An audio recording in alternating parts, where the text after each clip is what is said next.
राध्या दिखाई निहारिका की सबूत प्रथम के सामने आए। निहारिका की सच्चाई किस तरह से?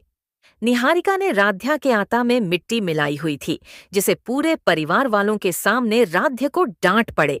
लेकिन मिट्टी मिलने के टाइम निहारिका को राध्या देख जाती है, जिससे राध्या ने पूरे परिवार के सामने निहारिका का सच्चाई लाती है और पूरे परिवार वालों के सामने निहारिका शर्मिंदा हो जाती है, क्योंकि निहारिका के पास अपने आप को बचाने के लिए कोई रास्ता नहीं था। क्योंकि निहारिका अगले कुछ क्षणों में भोजन का वह विशाल कक्ष किसी कोर्ट रूम की तरह गंभीर हो गया था। जिस टेबल पर परसों हंसी की खिलखिलाहटें गूंज रही थीं, आज उसके केंद्र में तनाव बैठा था। ओंकार जी ने अपनी उंगलियों को टेबल पर टिकाकर धीरे धीरे उन्हें मोड़ा, जैसे अपने धैर्य की डोरी को कस रहे हों।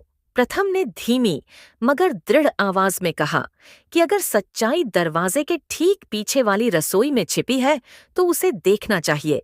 वहां लगा कैमरा पिछले कुछ दिनों से रिकॉर्ड कर रहा है, और आज वह रिकॉर्ड महज फुटेज नहीं, एक सच होगा जिसे कहा नहीं, दिखाया जाएगा।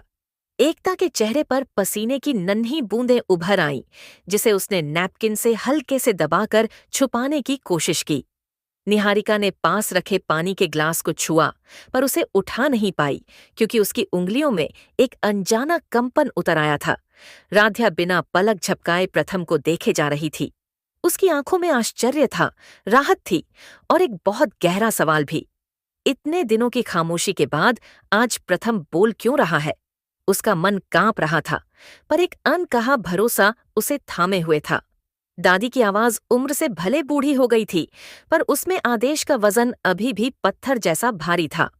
उन्होंने कहा कि फुटेज चलाओ। जिस दरवाजे के ठीक पीछे रसोई थी, उसी के साथ दीवार पर एक स्क्रीन लगी हुई थी। वह कैमरा कभी संदेह के चलते लगाया गया था, पर शायद आज पहला दिन था जब उसका मकसद पूरा होने वाला था। प्रथम आगे बढ़ा और स्क्रीन की ओर चला। कमरे की सारी आंखें उसकी पीठ पर टिक गईं।